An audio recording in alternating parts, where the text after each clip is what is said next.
The other day, actually, in-expose natin ang dokumento na kung saan nagpapakita, nakita nyo na nasa Boljakan Facebook page natin, ang dokumento na kung saan ay binawi ng US government ang passport. Ang passport ni Erwin Tulfo at kilala siya sa Amerika, well, I don't know kung kilala siya dito sa Amerika, no?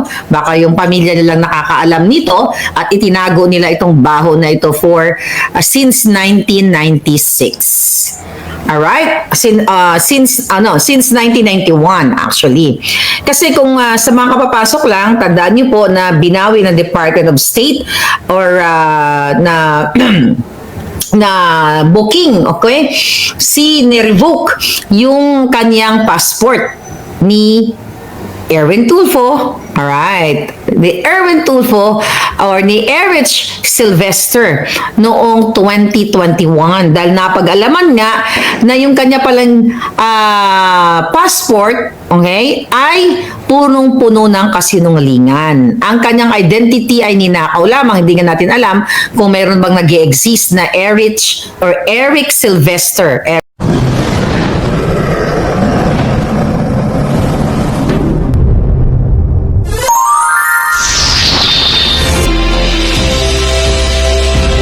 Grabe, actually talagang grabe ang dumadagundong na pasabog sa bagong taon. Nakakapangilabot. Alright, saan bang title natin man? Title na. Erwin Tulfo aka Erich Sylvester Tulfo, 250 years na makukulong? Oh my goodness! Grabe, gurgur na siya noon, nakakulong pa rin yung kanyang kaluluwa. Okidok, my gulay. Ano ba ang mga eksena? Ano sa tingin ninyo? So kagabi pinag-usapan natin, the other day actually, in-expose natin ang dokumento na kung saan nagpapakita, nakita nyo na nasa Boljakan Facebook page natin, ang dokumento na kung saan ay binawi ng US government ang passport. Ang passport ni Erwin Tulfo at kilala siya sa Amerika, well, I don't know kung kilala siya dito sa Amerika, no? Baka yung pamilya nilang nakakaalam nito at itinago nila itong baho na ito for since 1996. Alright? Since 1991 actually. Kasi kung sa mga kapapasok lang, tandaan niyo po na binawi ng Department of State or na booking, okay? Ni-revoke yung kanyang passport ni Erwin Tulfo. Alright. The Erwin Tulfo or ni Erich Sylvester noong 2021 dahil napag-alaman nga na yung kanya palang passport, okay, ay punong-puno ng kasinungalingan. Ang kanyang identity ay ninakaw lamang, hindi nga natin alam kung mayroon bang nag-i-exist na Erich or Eric Sylvester. Erich, I think that's the right pronunciation. Kung may nag-i-exist ba na Erich Sylvester Tulfo.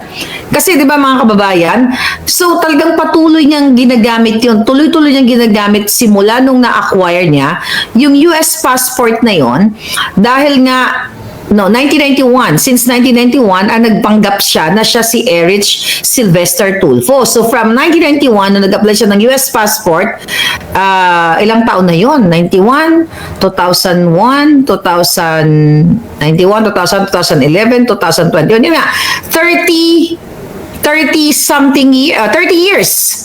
Right? Tama ba ang calculation ko? 2001, 2011, 2021. Yeah. 30-something years niyang talagang pinakinabangan yung fraudulent passport niya. Imagine mo, nagdadalawa ang birthday niya. Ang birthday niya ay December 30 dun sa Erich Sylvester at yung tunay pala niyang birthday is August 6. Alam mo yun? August 10 rather. August 10 at ipinanganak sa Leyte, mga kababayan. kababayan, ano ang inyong dito? Ang inyong tingin, no, ilang taon ba siya makukulong? Imagine mo, dalawa birthday, December 30, 1965, na ipinanganak daw siya sa Hawaii. Then August 10, 1963, sa Tacloban Lady siya pinanganak. Kaya naman nabukelya siya. Ngayon mga kababayan, gusto niyo bang kilalanin natin si Erwin Tulfo? Okay? Kagabi na-explain na natin to at tatalo na tayo dito sa mga violations ng inyong lolo. My God, Erwin. Ano na ang gagawin mo ngayon? Nabukelya ka na. Mamaya pag-usapan natin ang mga kasalanan ni Marcos Jr. na hindi siya gumawa ng due diligence, ang COMELEC, na dapat sana talagang ito ay maano na ito. Teka lang, may hinanap lang akong mga kaso na pinrepair ko. Alright, ayan, nakaready na tayo. Mamaya basahin natin. Pero kilalanin muna natin siya. Bago natin pag-usapan yung mga violations na ginawa niya dito sa Amerika, sa bansang Amerika at sa bansang Pilipinas, na actually, pag pinagsama-sama mo yung punishment at iba-ibang mga kaso na pwedeng kaso sa kanya ng State Department, ng ICE, ng Social Security, later, yun nga, pag-usapan natin, aabot talaga ng 200 plus years ang kanyang parusa kapag siya ay na-convict or napatunayan na nagkasala, although yun nga, na the fact na ni-revoke yung kanyang passport, ibig sabihin may basihan ang US government dahil nga nag-apply siya ng G2 visa, okay, noong 2021 at nilalagay niya sa kanyang application niya na hindi siya ipinanganak sa Hawaii, kundi ipinanganak siya sa Leyte, mga kababayan. Kung natatandaan ninyo, hindi siya na-confirm sa commission on appointment kasi nga ang binabalita lang ng media noon ay US citizen siya. US citizen at hindi siya pwedeng ma-appoint. Tapos ang binalita lang doon na nag-enlist siya sa military, so yun lang ang hindi natin alam. Pero lingid pala sa mga mata natin sa buong mundo na ito pala si Tulfo ay gumamit ng pangalan na Erich Sylvester Tulfo. Kilalanin muna natin siya kung dapat ba siyang makulong ng 250 years. Diba? So kilalanin natin siya. Siya ay, yun na nga, nakalagay dito, birthday, August 10. So, August 10, 1963. So meaning, based on that documents na ipinakita natin sa inyo at pinost natin sa Facebook page, yung tungkol sa revocation ng kanyang passport, nagmamatch yung kanyang birthday. Diba? Nagmamatch na ang real birthday niya is August 10, 1963, which is yun ang nakasulat doon sa papeles na ipinakita natin. So siya nga ito. Kasi dito sa kanyang profile investigation report ng Congress, nag-match ang kanyang bonggang-bonggang birthday.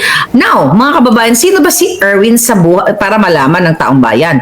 Siya pala ay nag-aral sa University of the East. Solid Maharlikan ako. Yan, may naalala ka ba? Okay, University of the East. Tapos, nakalagay dito ay nagtapos siya noong 1996. Magtataka ka, no? Kailan siya pinanganak?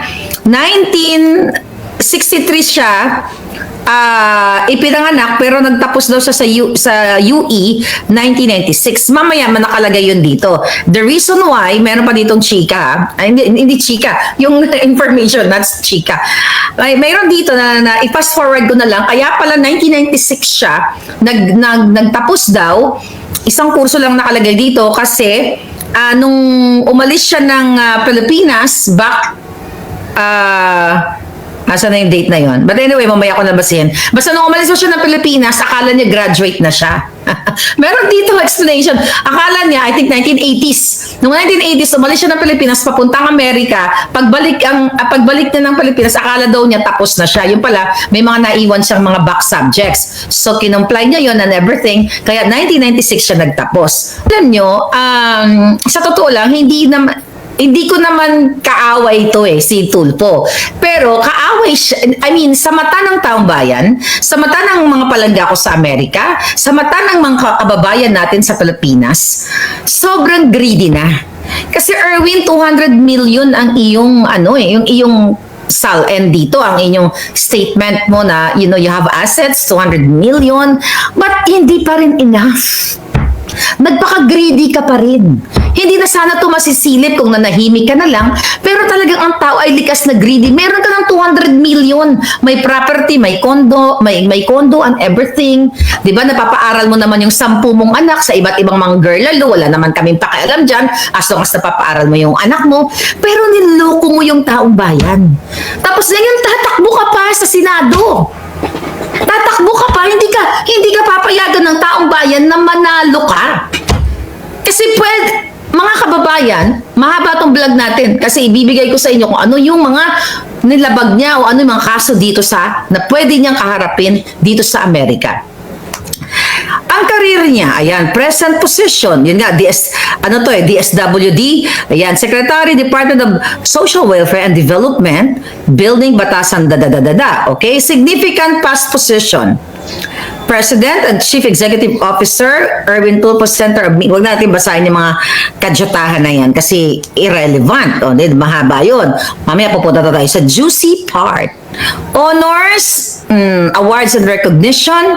Nagtaka ka ba, Erwin, kung bakit ko ito nakuha? Alam niyo naman mga puting ahas ko, gumagapang yan. Kaya magtino kayo, mga buwaka ng ina ninyo.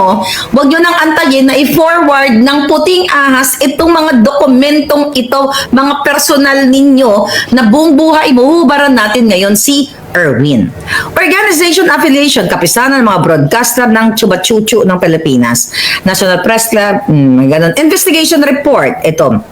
Opposition, once sworn opposition by Attorney Fromencio Pulgar, dated September 29, 2022, received by the Commission on the same date, okay, inopose nila the confirmation of subject official based primarily on the ground. Ito pala daw yung ground.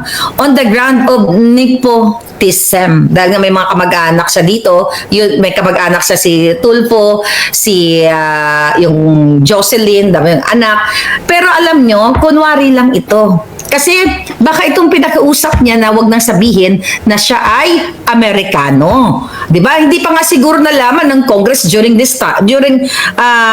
those times na ito na siya ay ni-revoke kasi na-revoke yung kanyang passport, US passport. So nakalagay lang dito kaya hindi siya na-confirm because of nepotism. Kung yan ang basihan, di dapat tanggalin si Bangag, si Sandro Marcos, Jack Bangag din, si Tambaloslos, si mga Romualdez, si Yeda, lahat sila. Di dapat, kung pagbabasihan natin, kung tatalinuhan natin na hindi naman nagpapanggap na galing-galingan tayo dito, kumbaga average lang tayo na mayroong na tama yung senses. Kasi sa vlog na ito, hindi tayo naggagaling-galingan.